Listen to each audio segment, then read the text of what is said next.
Hey friends, wanted to check in with you on this Saturday and reflect on the death of Larry King. In 1987, I was sent by Wayne TV to Washington, D.C. to do a special report on homelessness as it happened. And my photographer and I got in probably 1 o'clock in the afternoon. We didn't have anything scheduled to shoot until the next morning. And we had, I think, 2 full days of shooting, but really nothing to do after we arrived. It might have been more like 3 o'clock in the afternoon. But I decided to call Mutual Broadcasting just on a whim and see if we could stop by and do a feature story on Larry King. I loved his all-night radio show.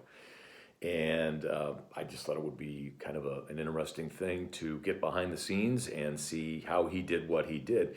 But what I learned from Larry King serves me well to this day. Now, I was not a big fan of his TV show because I thought it was a little too glitzy and too celebrity-driven. But his radio show was absolutely terrific. And there's nothing better than late night, past midnight, good radio. And that's what that was. And the night that we did the story, Jim Miller, who was the White House budget director, was the first guest. And we got there, sat down with Larry. I did a quick interview with him, probably a 10-minute interview. And then he got ready for his show.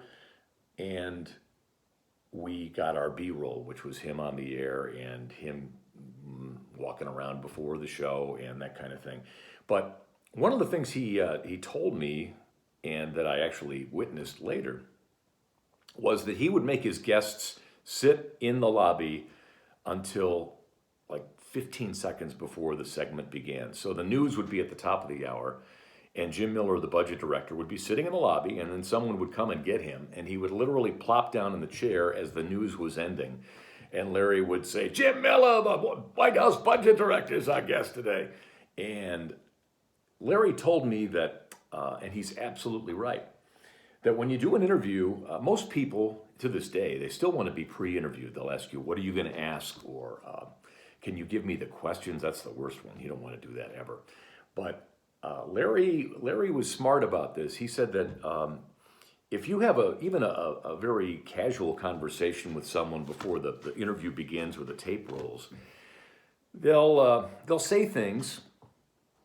And then when you're finally on the record doing the interview, especially in a broadcast situation, they'll say things like, well, as we were just talking about before the show, or, as I just mentioned. And in the case of stories or disseminating information, usually the first time you tell the story is the best version of it. It tends to get watered down over time because you forget details or you just assume the person has heard it before.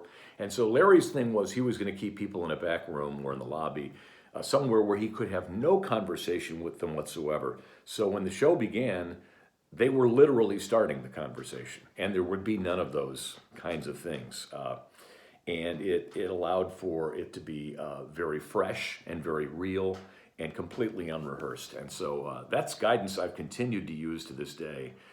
There is nothing worse than someone who is adamant about getting the questions in advance. And Larry King taught me a very important lesson about interviewing, which is, hit them with it with the tape rolling, because that will be the best version you get.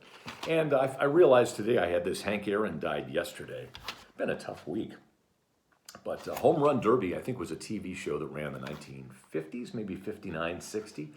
And this is really quite a relic. I got it at Half Price Books for $1 once upon a time. But I may have to go back and revisit Hammer and Hank on the Home Run Derby DVD. Friends, have a great weekend. It's always good to see you, and we will talk again soon. Bye.